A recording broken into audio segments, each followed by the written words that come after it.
Akzhol Makhmudov is a Greco-Roman wrestler from Kyrgyzstan. He wrestles in the 77 kilo class, and in 2022, he became his country's first ever world champion at Greco-Roman wrestling. That's a feat he repeated in 2023, and he's also the owner of an Olympic silver and bronze from the Tokyo and Paris Olympics. His strength and conditioning is some of the best I've ever seen and reviewed on this channel. Pretty much everything I think should be in the programming of an elite level grappler, he does, and he does it well.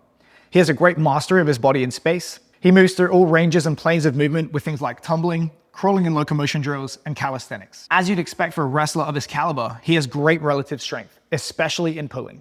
His rope climbs are some of the heaviest I've seen, and he's also able to do them with super stressful positions like L-sits rather than just with a regular weight belt.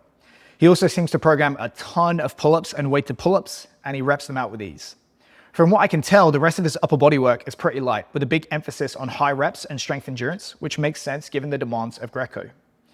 Interestingly enough, I don't see him programming a lot of hinging, which would be useful for things like parterre. He does, however, do cleans and snatches, which checks off a big chunk of the force velocity spectrum, and he does them with great form too. He also does a lot of plyos, probably more than most wrestlers I've seen, and he does a great job of mixing in different planes of motion, force vectors, so both horizontal and vertical force production, and both inner and outer range. The last part I found interesting, as my personal belief is that with all the shots and lower body attacks, there's a much stronger case to train the deep inner range in freestyle wrestling versus the more upright style of Greco. On the conditioning front, it's pretty much exactly how I would program it. He uses tools like ropes, kettlebells, bands, and upper body circuits to create adaptations in wrestling-specific musculature.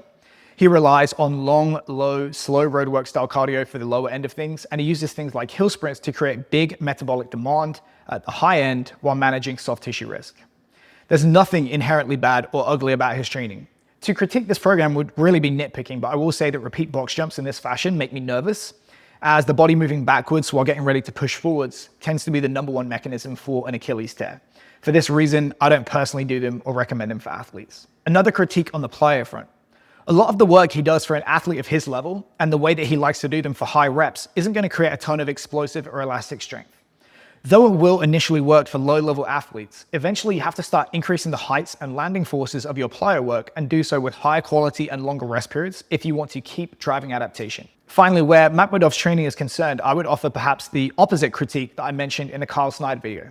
Whereas Carl Snyder can't seem to do anything above 3 reps to failure in the weight room, Makhmudov can't seem to do anything that isn't super high reps. So if they swap for just a few weeks per year, it might be 1, a good change of pace, and 2, result in some additional adaptation, as the cliche that the best program is always the one that you aren't doing right now tends to be true in my opinion. And everything works, but nothing works forever. Nonetheless, this was a strong A.